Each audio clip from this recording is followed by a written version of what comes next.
ஆவியின் திரியேக நாமம் நம் அனைவரையும் ஆசீர்வதித்து காப்பதாக. ஆமென்.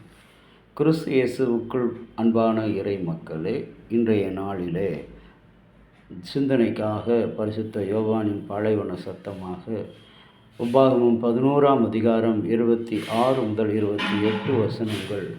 இன்று நான் உங்களுக்கு முன்பாக ஆசீர்வாதத்தை சாபத்தை வைக்கிறேன் பாருங்கள்.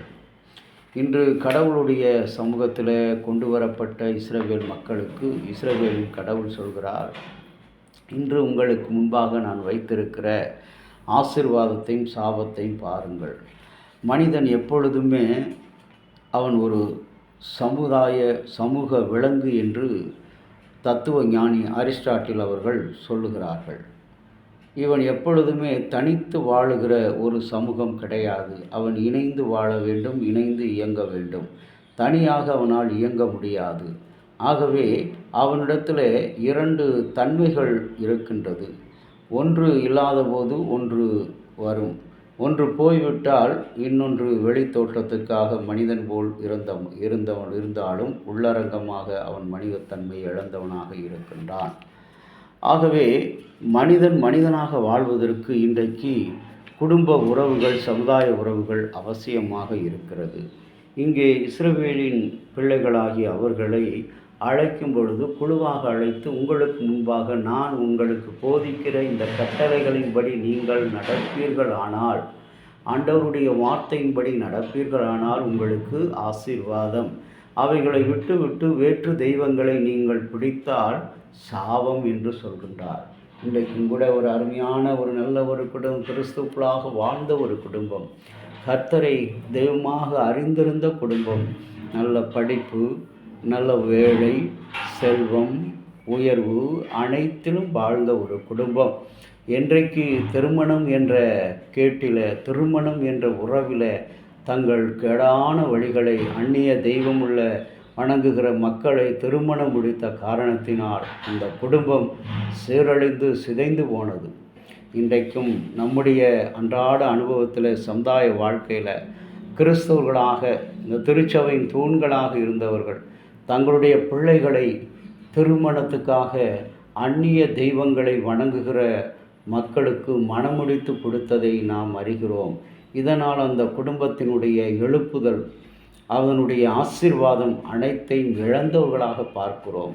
இன்றைக்கு நாமும் கூட இந்த சிந்தனையில் கடவுளுடைய ஆசீர்வாதமா சாபமா?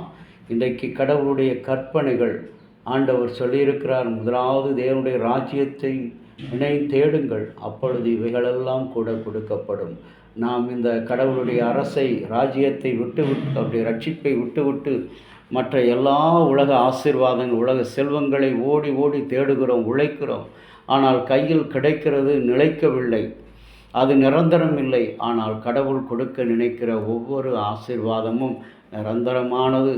ஆனால் நாம் தேடிக்கொள்கிறதோ இன்றைக்கு சாபமாக நம்மை விட்டு விலகுகிறது. அது சில நேரம் நம்மிடம் தங்கும், சிறிது நாட்கள் நம்மிடத்தில் தங்கும், நிலையாக இராது. அது நிரந்தரமாக நம்மை விட்டு கடந்து போகும் சாபமாக இருக்கும். ஆகவே அன்பான இறை மக்களே, இந்த வார்த்தை ஆண்டவருடைய காரியத்தில் இன்றைக்கு நீங்களும் நானும் ஆசீர்வாதம் உள்ளவர்களாக, இந்த மாதத்தினுடைய நிறைவு நாள், உலகத்தினுடைய முக்கியமான ஒரு நாளாக இந்த நாள், புகையிலை ஒழிப்பு தினம். போதை மருந்துகளுக்காக பயன்படுத்துகிற அந்த கெட்ட பழக்கம், புகையிலை ஒழிப்பு. இன்றைக்கு உலகத்தில் அதிகமான மக்கள் இந்த உலகத்தில் பயன்படுத்துகிற ஒரு கெட்ட ஒரு பொருள். ஆண்டவரை, இதனால் கேன்சர் நோய் வருகிறது என்று அறிகிறோம். ஆனால் அருந்தும் கூட அன்பான தேவனுடைய பிள்ளைகளை, நாம் இந்த சாபம் என்கின்ற இந்த நோயை நாம் அதன் வழியாக பெற்றுக்கொள்கிறோம். ஆகவே கர்த்தருடைய காரியத்தில் அவருடைய ஆரோக்கியமுள்ள ஆசீர்வாதமான வார்த்தைகளை நாம் கேட்டு அதன்படி நடக்கும் பொழுது கர்த்தர் நமக்கு ஆசீர்வாதங்களை பெருகச் செய்வார், ஐஸ்வர்யங்களை நன்மையினால் பெருக்கிக் கொடுப்பார். இந்த அருமையான நாளிலும் கூட என் அன்பு தேவ பிள்ளைகளே, கடவுள் நமக்கு கொடுத்திருக்கிற ஆசீர்வாதங்களை எண்ணிப்பார். அவருடைய நன்மைகளை நினைத்துப்பார், அவருடைய வழிநடத்துதல்களை சிந்தித்துப்பார். எவ்வளோ பெரிய காரியங்களை செய்திருக்கிறார். ஆனால் நாமோ தேடிக்கொள்வது சாபத்தை. இன்றைக்கு அந்த சாபத்தை விட்டு விலக்க ஆண்டவர் அழைக்கிறார். கண்களை மூடி செபிக்கலாமா? கடவுளே, நாங்கள் சாபத்தை தேடி அழைந்து போய் சிதைந்து போனோம். ஆனால் இன்றைக்கு நீர் எங்களுக்கு கொடுத்தது ஆசீர்வாதம் என்பதை மறந்து விட்டோம். உம்முடைய கட்டளைகளை கைக்கொள்ளாமல் ஆண்டவரே, உலகத்தையும் உலக சிற்றின்பங்களை உலக பொருள்களையும் நாடி ஓடுன எங்களுடைய கால்கள், எங்களுடைய கரங்கள், எங்களுடைய கண்களில் ஆண்டவரை ஆரோக்கியமின்றி வாழ்ந்து கொண்டிருக்கிறோம். பலவீனத்தோடு வாழ்ந்து கொண்டிருக்கிறோம். சிற்றின்பங்களுக்காக, பிள்ளைகளுடைய வாழ்வுக்காக, எதிர்காலம் நன்றாயிருக்கும், நல்ல ஒரு அரசு வேலை செய்கிறார் என்பதற்காக ஆண்டவரே, கிறிஸ்தவ பக்தியில் பயத்தில் வளர்ந்த என்னுடைய பிள்ளைகளை நாங்கள் ஆண்டவரை புறையின தெய்வங்களை வளம்பிடுகிற மக்களுக்கு நாங்கள் மனமுடித்து கொடுத்து இன்றைக்கு சாபத்தை தேடிக்கொண்டிருக்கிறோம். சாமி, ஆண்டவரை எங்களை மன்னியும். அப்படிப்பட்ட ஆண்டவரை பிரயோஜனமற்ற வாழ்வை எங்களுக்கு போட்டு நித்திய சமாதானத்தை, ஆசீர்வாதத்தை வழங்க வேண்டுமாய் இயேசு கிறிஸ்துவின் நாமத்திலே வேண்டுகிறோம் நல்ல பிதாவே, ஆமேன். தந்தையாகிய கடவுளின் அன்பும் மைந்தராகிய இயேசுவினுடைய அருளும் தூய ஆவியினுடைய வழிநடத்துதல் பாதுகாப்பு உங்கள் அனைவரோடு கூட இருப்பதாக. ஆமேன்.